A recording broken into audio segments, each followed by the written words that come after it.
Welcome sa atong programa ang Simple Apologetics. Usa ka simple nga pamaagi sa pagtubag sa mga atake sa laing tinuohan batok kasimbahan ng Katoliko.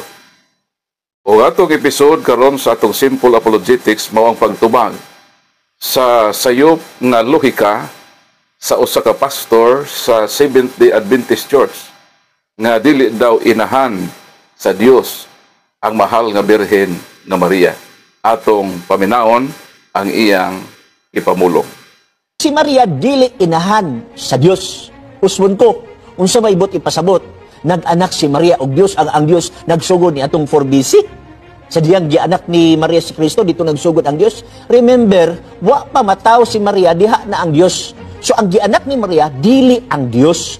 Ang gianak ni Maria, si Kristo sa pagkatao niya. Pero ang pagka-Diyos ni Kristo, wala niyang gianak, kay wala pa siya diha sa panahon nga si Kristo na anak. When in fact, si Kristo, gikan sa kanhing panahon, gikan sa walay katapusan. So ang gianak ni Maria, ang pagkatao, ug ang pagkatao ni Kristo, dili pa gyud si Maria ang naglalang yana, ang Espiritu Santo. So, angay magud nato na siya hisgutan. Kaya nga ni magud. Sometimes, unaware ang mga tao nga gi-elevate nato si Maria sa usa ka kahimtang nga dili iya. Kinsa nag-elevate? Kita ra. So atong nakita ang pamahayag ni Pastor Bacalares, usa ka pastor sa Seventh-day Adventist Church, mahitungod sa mahal nga Birhen nga Maria. Matud niya, si Santa Maria dili kuno inahan sa Dios. Kay matud pa niya, kung si Maria inahan sa Dios, but baday ipasabot nga niadto lang 4BC nagsugod ang Dios sa dihang gipanganak sa mahal nga Birhen nga Maria, ang atong Ginoong Kristo. Ug miingon siya nga ang ato daw pag-ila kang Santa Maria nga inahan sa Dios, ato daw giilibit ang mahal nga Birhen nga Maria. So mao kini ang atong pagatubagon ni ining atong episode karon. Tinuod ba ang gipahayag ni Pastor Bacalares nga si Santa Maria dili inahan sa Dios? Kung moingon kita kay Santa Maria dili inahan sa Dios, nagduda kita kung kinsa ang gipakatao sa mahal nga Birhen. Ang pag-ingon sa simbahang Katoliko kay Santa Maria inahan sa Dios, wala kini magpasabot kay Santa Maria inahan sa Dios nga Amahan. Wala usab kini magpasabot kay Santa Maria inahan sa Dios Espiritu Santo. Wala pud kini nagpasabot kay Santa Maria nauna pa sa Dios, o si Santa Maria usa ka Dios. So walay teaching niini ang simbahan nga Katoliko. Sa pag-ingon namo kay Santa Maria inahan sa Dios, simple lang ang but ipasabot niini nga ang iyang gipanganak nga persona nga mao si Kristo usa ka tinuod nga Dios. Ang pangutana, gi-admit ba sa Seventh-day Adventist Church nga kanang nagpakatao nga Hesus Dios? Ang tubag, oo. Dinhi sa ilang basahon nga Adult Sabbath School Bible Study Guide sa July to September na issue, year 2011, dinhi sa pahina 92, mao kini ang atong mabasa. Sa taliwala ni anang maayong balita, mao si Jesus ang Diyos nga nagpakatao. So klaro kaayo sa ilang basahon nga si Jesus ang Diyos nga nagpakatao. Ug atong ipadayon sa pagbasa dinhi sa pahina 92 nga mao kini ang atong mabasa. Bahin sa pag-anhin ni Kristo dinhi sa yuta, dakog kalabutan si Maria og dili mausab nga kamatuoran, sayang taguangkan diha ang manluluwas sa kalibutan, gisamkon pinaagi sa milagro, sulod sa iyang taguangkan. So klaro nga ang gimabdos ug gipanganak ni Santa Maria ug usa ka na nga dili matuis nga kamatuoran nga iyang gipanganak ug gisamkon mao si Jesus, ang Dios nga nagpakatao. So kung si Jesus Dios nga nagpakatao ug natao diha sa taguangkan sa mahal nga Birhen matod sa ilang basahon, so klaro og tataw nga si Santa Maria inahan sa Dios. Nganong inahan sa Dios kay ang iyang gisamkon Dios nga nahimo nga tao. So kinsa man ang inahan sa Dios nga nahimong tao, walay lain ang mahal nga Birhen nga Maria. So kung migamit ang mga Seventh Adventist og logic, unsa man ning logic? Logic is a science of correct thinking. Si Santa Maria dili mahimong inahan sa Dios kung si Kristo dili Dios. Pero kung motuo ka na si Santa Maria inahan ni Jesus og si Jesus Dios, logically si Santa Maria inahan sa Dios. Ngano man ang iyang gipakatao Dios man nga nahimo nga tao nga mao si Kristo. Og kinibiblikal nga kun unsa si Jesus angay lang nga attribute kini sa iyang inahan. Pananglitan dinhi sa Salmo 111, klaro og tataw nga si Jesus Ginoo. Ipamatud-an kana ni Haring David sa iyang pagpamulong dinhi sa Salmo 111, mao kini ang atong mabasa. Ang Ginoo miingon sa akong Ginoo, ang hari, lingkod diri sa akong tuo, hangtod nga himuon kong tumbanan sa imong mga tiil ang imong mga kaaway.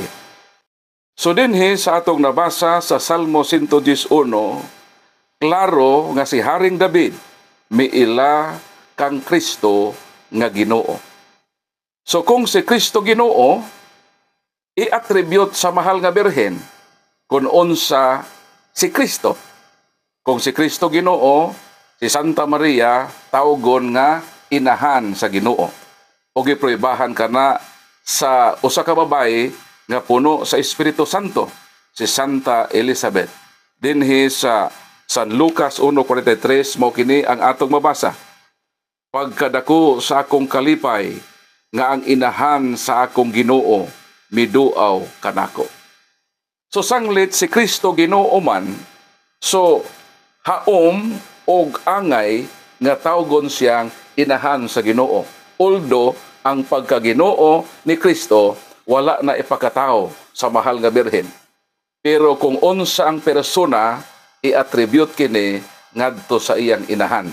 Si Kristo Ginoo, si Santa Maria tawgon nga inahan sa Ginoo. Si Kristo manluluwas, haom nga tawgon ang mahal nga Birhen nga inahan sa manluluwas. Si Kristo manunubos, haom nga tawgon nga si Santa Maria inahan sa manunubos. Kung unsa si Kristo, i-attribute kini sa iyang inahan. Dili na pag-ilibit sa kang mahal nga Birhen nga Maria, kundi pag-attribute sa kung unsa ang haom sa iyang inahan.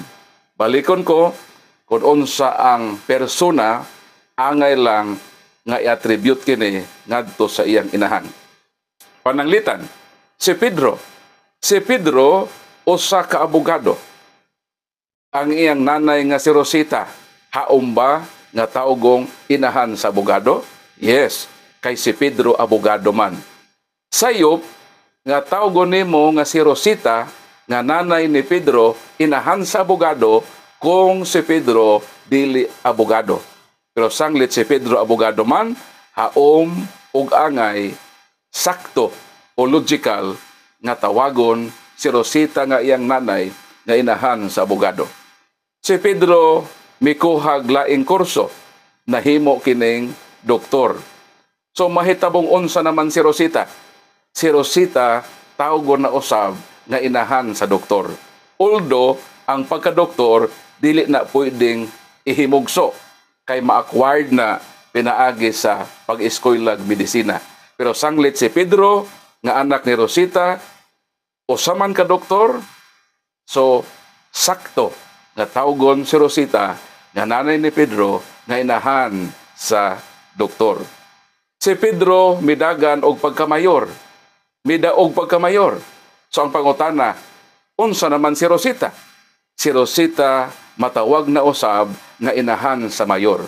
Although ang pagkamayor di na pwedeng ipanganak kay ma-acquired na pinaagi sa buto sa katawhan. Pero sanglit si Pedro nahimo mang mayor, so sakto nga tawgon si Rosita nga inahan sa mayor. Si Pedro nakahuman og 3 terms. Nahimo na pod nga midagan siya sa pagkongresman. Og nahitabo nga midaog siya sa eleksyon sa boto sa katauhan. So si Pedro nahimong kongresman. Mahimo naman po unsa si Rosita. Si Rosita mahimo na usab nga inahan sa kongresman. Ang tanan nga kung unsa ang nahuptan ni Pedro pwede nang i-attribute sa iyang nanay. Dili na pag-elevate sa iyang nanay. Moosab si Kristo. Si Kristo Ginoo, si Mama Mary inahan sa Ginoo. Si Kristo manluluwas, sakto nga tawgon ang mahal nga birhen nga inahan sa manluluwas. Si Kristo Dios, sakto nga tawagon si Santa Maria nga inahan sa Dios. Nganuman, Dios man si Kristo. Mahimo lang nga dili inahan sa Dios si Santa Maria kung si Kristo dili Dios. Pero kung ang Seventh-day Adventist motuo nga si Kristo Dios, nan dawaton nila ang kamatuoran nga si Santa Maria inahan sa Dios kay si Kristo nga persona usaman ka Dios. So mao ni ang gitawag nga theological, logical ug biblical. Og di ni kaayo masabtan sa Seventh-day Adventist Church kay mino sila og comprehension mahitungod sa logic. Mas arang-arang ang mga uban nga mga tinuohan sama sa usa ka obispo sa Christian Cathedral Church nga si Raimundo Irames, medyo taas-taas og logic og nakuha sa teolohiya, so dali sila magkasabot nga mi-admit siya nga tinuod nga si Santa Maria inahan sa Dios. Yes, it's true si Maria ay Mother of God concerning sa second person ng God.